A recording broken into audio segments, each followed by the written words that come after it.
আর আরেকটা বিষয় হচ্ছে যে আপনার যদি টাইম থাকে কম, তখন আপনারা যেটা করবেন যে আপনারা আইএলটিএস এক্সামটা আগে দিবেন।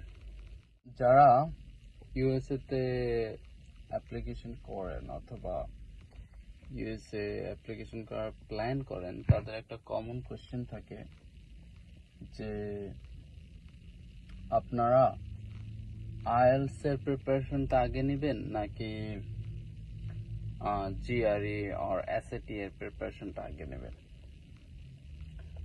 এখানে বিষয়টা হচ্ছে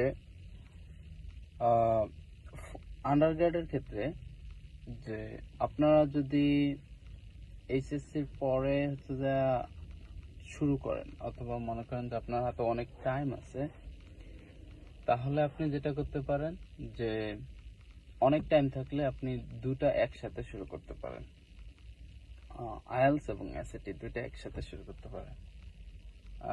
এবং সেটা হচ্ছে যে নট ব্যাড, লাইক আপনি হচ্ছে যে সাইড বাই সাইড পড়াশোনা করলে একসাথে দুইটাই করা যায়।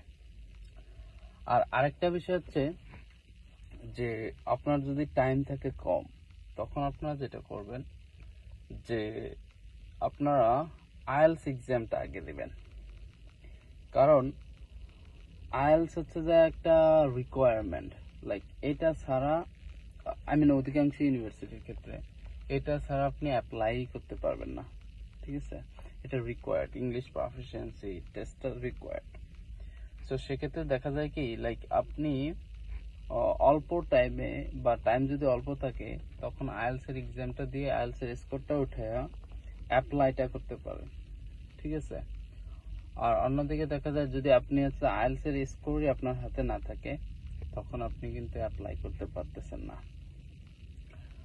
আর আরেকটা বিষয় হচ্ছে যে কখন আপনি ধরেন আগে এসএটি অথবা জিআরই প্রিপারেশনটা শুরু করবেন, সেটা হচ্ছে লাইক আপনার হাতে অনেক টাইম আছে এন্ড আপনি মনে করতেছেন যে আপনি এসএটি দিয়ে দেন আইএলটিএস দিয়ে তারপর আপনার অ্যাপ্লিকেশনের টাইম আছে বা থাকবে হাতে, তখন আপনারা আগে এসএটি অথবা আগে জিআরই প্রিপারেশনটা নেবেন।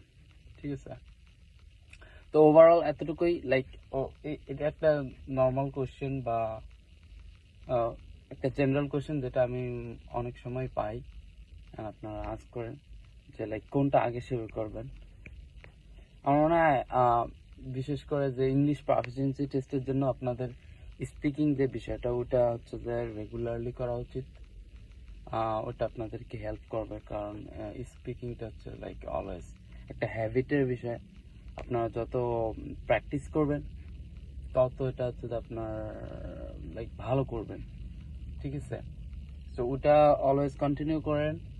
আর যদি টাইম কম থাকে আইএলটিএস এর প্রিপারেশনটা আগে নেন। আর যদি দেখেন না আপনার হাতে ভালো টাইম আছে, তখন জিআরইর প্রিপারেশনটা আগে শুরু করতে পারেন, এসএটির প্রিপারেশন আগে শুরু করতে পারেন, অথবা দুইটা একসাথে করতে পারেন। সুন্দর একটা প্ল্যান হয়। তো আজকের ভিডিওতে এতটুকুই, ইনশাল্লাহ দেখা হবে অন্য কোনো ভিডিওতে। আল্লাহ হাফিজ।